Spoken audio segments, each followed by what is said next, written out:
Picture this. It's summer 2015, middle school me is bored, and I'm watching my favorite YouTuber Cory Kenshin play this seemingly new game titled Yandere Simulator, or something. What's going on, Cory Kenshin, and welcome back to Yandere Simulator. Okay. Fast forward 5 years later, and you would not believe where we are now. Hi guys, gals, gays, and theys, it's Omnia, and today we're going to be talking about Yandere Simulator and the developer Yandere Dev. If you told me 5 years ago that I'd be making a YouTube video about this guy, I would tell you you're lying and resume watching his update videos religiously. Yet, here we are. So if you aren't already aware, Yandere Simulator is essentially a stealth game where you play as this girl named Ayano. Ayano is this Japanese high school girl who is obsessed with this guy named Taro, which, I'm so sorry, isn't that a heckin' root? Like a whole vegetable? Why is he named after my milk tea boba?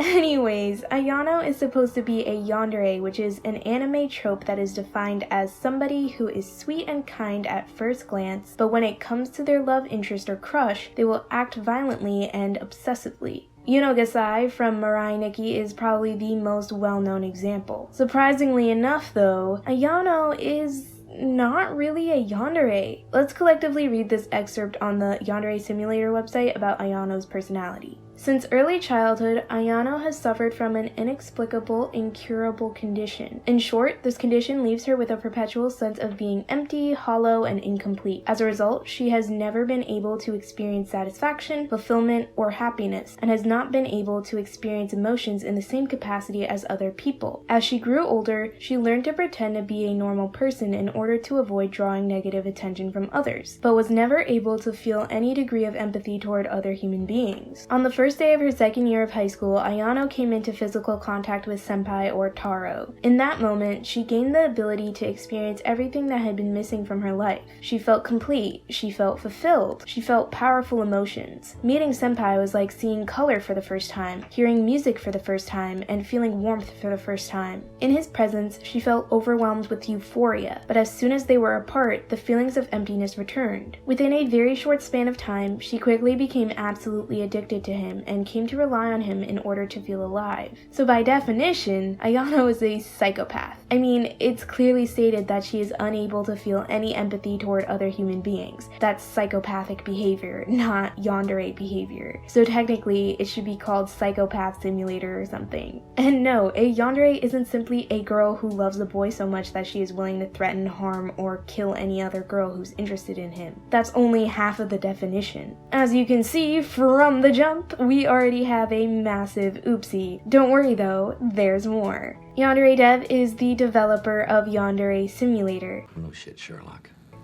When I first started getting involved with the Yandere Simulator fanbase, all I knew him by was the name Yandere Dev and nothing else. I also, for some reason, thought he was Asian because he was making this video game that was based heavily in Japan and had a lot of Japanese influence. Then again, I was barely 18, so cut me some slack. Yandere Dev's real name is Alex Mahan, and that's him. There's my boy, Alex. King, icon, legend. Am I right, fellas? No, actually no, not at all. My boy Alex here has recently become the laughingstock of the entire gaming community and even art community to a certain extent. The amount of tea on this guy is insane, and if you know anything about my previous videos, specifically my Dolly Guts videos, you'd know that I know how to cover people who are just swimming in an Olympic-sized pool of tea. And Alex is one of those people. Let's dive right into it. See what I did there? Dive right into it. Olympic-sized pool. You know what, anyway, Yandere Simulator began production in 2014 and the game really started to gain traction in 2015 when Markiplier, Jacksepticeye, Cub Scouts, Cory Kenshin, and a bunch of super popular Let's Players began publicizing the game on their channels. I'd honestly argue that 2015 was the golden age for the Yandere Simulator fanbase, mainly because there was just so much hype going on about the game and what it'll be like when it's finished. Here's a clip or two of Cory Kenshin reiterating that exact sentiment. The little message before you start the game up says that this game is only 8% complete so far. 8%! Like, this game is so polished to be 8%. I can't wait to see what the creator or developer is gonna do with the rest of it, but Oh man, just wait till this game is only 10% done so far. Just wait until it gets to like 12%. There'll be like cars. Dang, I want to update where we can actually interact with the sensei or something. As you saw, a lot of people playing the game for the first couple times were extremely excited for the possibilities it could have. They couldn't wait for the next updates and suggested cool ideas for what the game could be. However, keep in mind that this was in 2015. Fast forward to 2020 and the game itself has barely progressed. I'll try and attempt to list the main things that have kept the game from advancing. 1. Yandere Dev, or Alex, is literally incompetent at coding. I wish I was making this up, but the man can't code for the life of him. It's actually embarrassing to say the least. I'm not even a computer scientist or someone who is studying computer science in university, but one look at his line of code and you can tell it is bloated beyond belief. Like, imagine typing hundreds of lines of code for one simple action with else-if statements when you could easily use a different line of code such as switch statements and simplify the entire process, improving the efficiency of the game by 1,000,000%. There's literally a video titled Computer Scientists Review the Code for Yandere Simulator where a group of friends who have studied computer science just rag on Yandere Dev's code, and it's literally the funniest thing ever. Let me play you a clip right here. Let's see how many else ifs that we can see in like. Oh! Oh my god, they're actually the same thing on every single segment. If Yes, I love this one. if weapon type dot knife return knife. Oh my god. The man needs a programmer, he needs a coder, he needs something. Oh! Somebody! Oh! He needs some milk!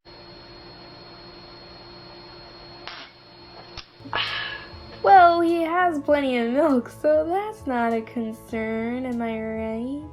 Number 2, Yandere Dev. He's a stubborn man, and he pretty much refuses help altogether. If you know anything about him, he's the guy who brags about being able to do everything on his own. He's riding solo like Jason Derulo, making like Jenny Kim, bitch, not in solo.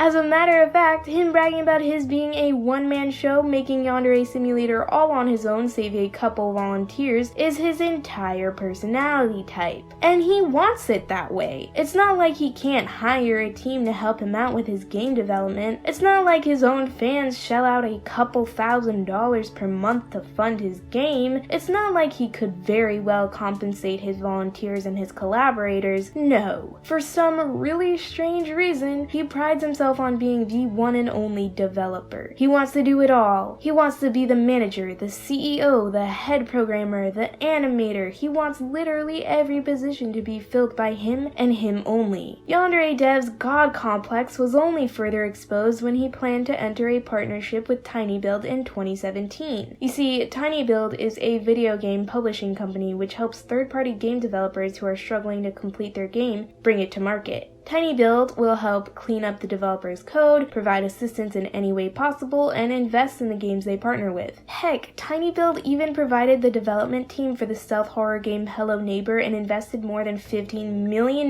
into the franchise. It's a really cool indie game publishing company to say the least. But count on Yandere Dev to screw things up, you guys. In March 2017, he announced that TinyBuild would help him polish, promote, and publish the game. However, less than 10 months later, in December, TinyBuild and Yandere Dev mutually agreed to cut the partnership short. Why did they end the partnership, might you ask? Well, our beloved Yandere Dev answered that for us in his blog post appropriately titled, "Hey, what happened with that whole TinyBuild thing?" He says, and I quote, "The plan was for the programmer to refactor certain aspects of the code, but it proved to be impossible to refactor that code while I was still making changes and additions to the game. It wasn't the sort of situation where we could just work in separate branches and then merge our work. If the programmer entirely changed the nature of a script, then all of the work I did in the meantime would be incompatible and would have to be tossed out. To avoid doing any wasted work, I'd have to stop updating the game for a period of several months while the code was being refactored. Going for a long long period of time without any updates would be a death stroke for the game's popularity, so he decided not to refactor those scripts. As a result, the programmer couldn't do anything of major importance and could only make little adjustments. This led to a lot of arbitrary code changes which caused us to have disagreements, which led to me making vague remarks about having difficulty working with a programmer. So essentially, this programmer probably knew exactly what they were doing and started to fix all of Yandere Dev's subpar coding, only for Yandere Dev to get angry at said programmer because their coding was too efficient for Yandere Dev's else-if statement head to handle, so tinyBuild dipped because they realized there was no way they could help this guy out. Okay, noted. And I know that Yandere Dev never received a formal education in coding before, and he didn't major in computer science or anything, but if your life goal, your biggest dream, is to create an indie game, self-publish it, and be the best dev out there, wouldn't you want to, I don't know, use those thousands of dollars from your Patreon to, like, I don't know, take coding classes from a local university or something? Or just, like, invest in your dream, buy a actual good programmer, instead of buying sex dolls or whatever? Yeah, I'm so sorry. This is literally what it has come to.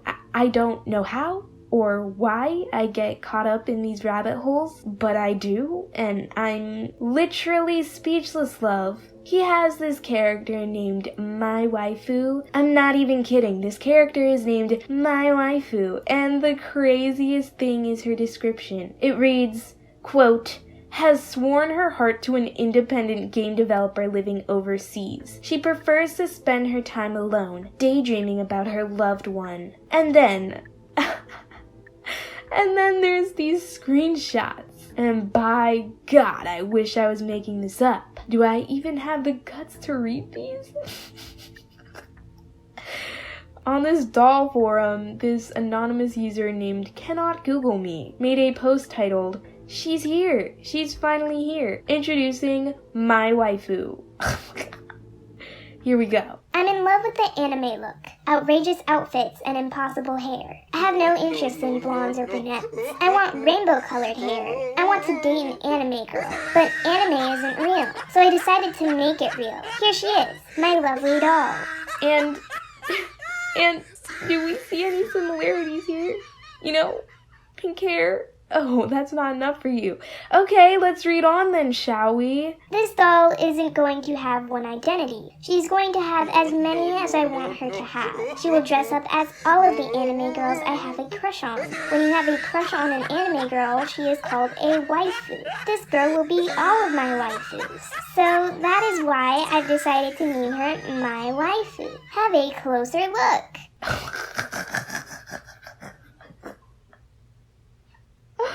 On God, I'm done. I'm tired. If that's not enough for you, I don't care. I don't care.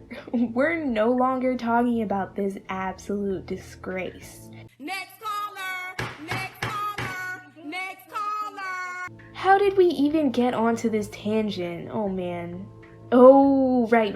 tinyBuild. So anyways, Yandere Dev and tinyBuild went their separate ways, mainly due to the fact that the programmer's optimized code was too hard for him to understand. He wanted to give his fans constant instant gratification and the like. Yandere Dev has had help offered his way in the past, but he's just so incredibly controlling that he'd rather make the game completely on his own, even when his skills aren't up to standard. Which is really disheartening, honestly, because he refuses to delegate and look out for his fans in any capacity.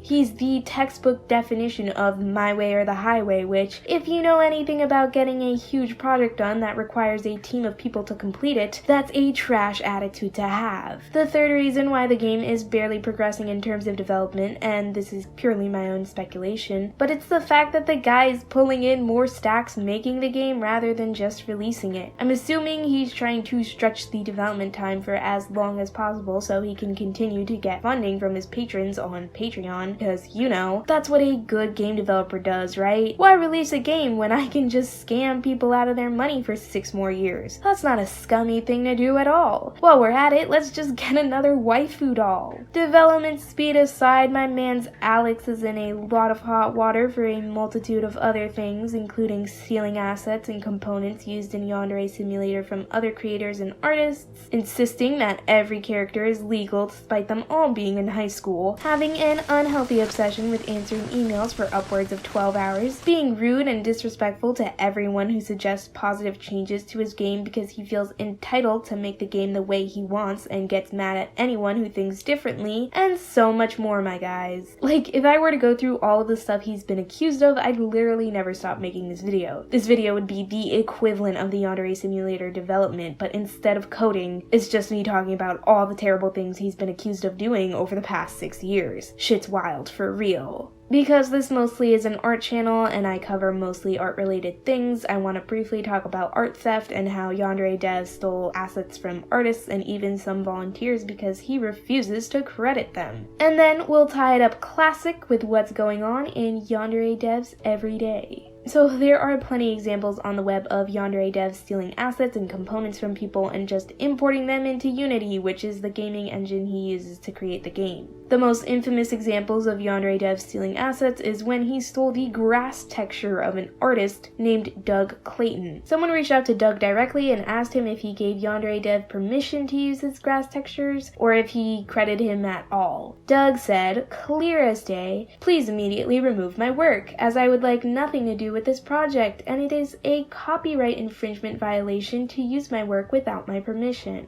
And then, later on, Yandere Dev changed the grass texture ever so slightly, to which the same person reached out to Doug again and asked if he gave Yandere Dev permission to edit or alter his grass texture, to which Doug responded, I told him to remove my work as I didn't want it associated with his game, and it looks like he did a very poor job of modifying it to hide the watermark. No offense, but considering that Yandere Dev's associate degree is in animation, you would think he'd be able to make some grass, but I guess not? I have no words or explanation as to why he would ever want to steal someone else's grass texture when he technically should be able to make it himself, other than laziness of course, but alrighty then. Regardless, he explains all of his stealing tendencies away with, they're just placeholders, I'll make all the grass, all the character models, everything my own, as soon as I get closer to finishing it. And he even claims that the majority of the art and animations in the game itself is already his, when you could just go into Unity and buy all the stuff, or download it, and import it. Funnily enough, is funnily even a word? I'm sorry.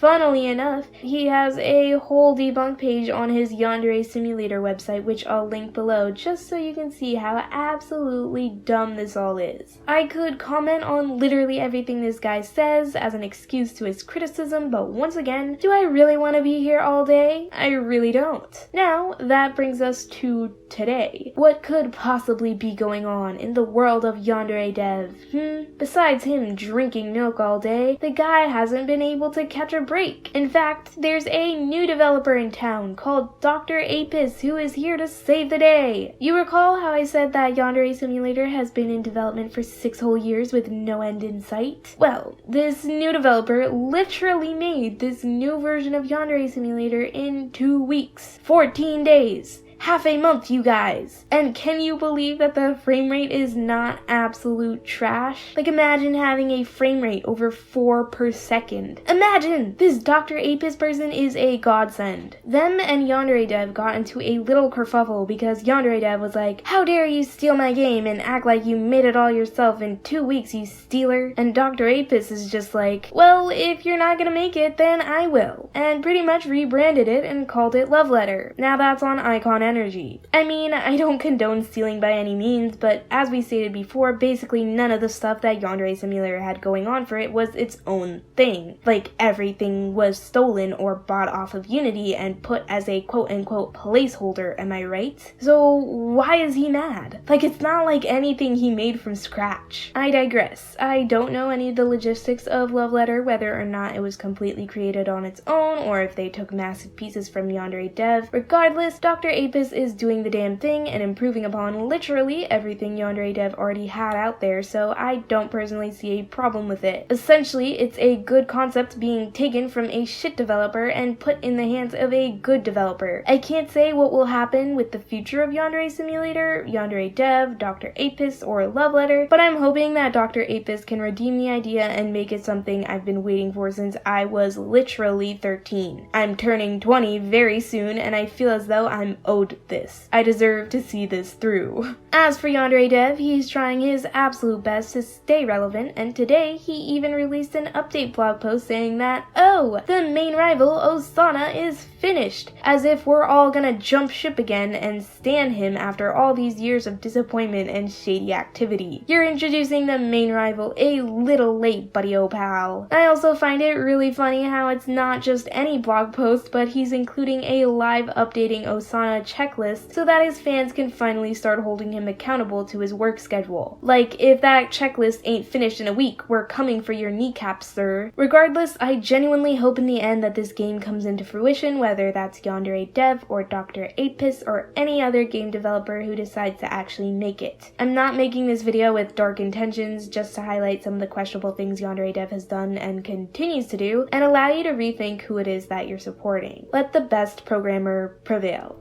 If you made it this far, I have a reward for you. A compilation of all my favorite moments where Cory Kenshin realized that Yandere Simulator is a trash-ass game. Enjoy. Since this game is like not finished, like nothing gets saved, like we've killed the purple hair girl like 4 times now, but I don't know what to do. I'm pretty sure this is my rival, but I cannot kill her. Maybe that's just not in the game yet. We about to snap on her. Oh, we can't? Oh, dang it. It's Friday. There's no one left. All right. And Yandere-chan failed to eliminate her rival. Bruh. You're my rival, huh? I'm gonna freaking kill you. You know that? You guys, I heard the developer is currently adding another way you can kill the people, because, like, there's nothing else for us to do at this point. Now I'm gonna snap on you. Dang it. All right. You're gonna. Oh my god. Oh! No! Why do you have The freak is wrong with his eyes? What are you gonna do with that thing? Stay back! His freaking eyes. Smile for the camera, scum. You teabagging her? Paramedics immediately. What? You're not even talking to anyone. It didn't just show on her crotch because she's so tall. What the freak? Yes! Yes! Yes! Dude! I could just keep going higher and higher! Trash bags are having a party inside. Don't worry, don't worry. Freak!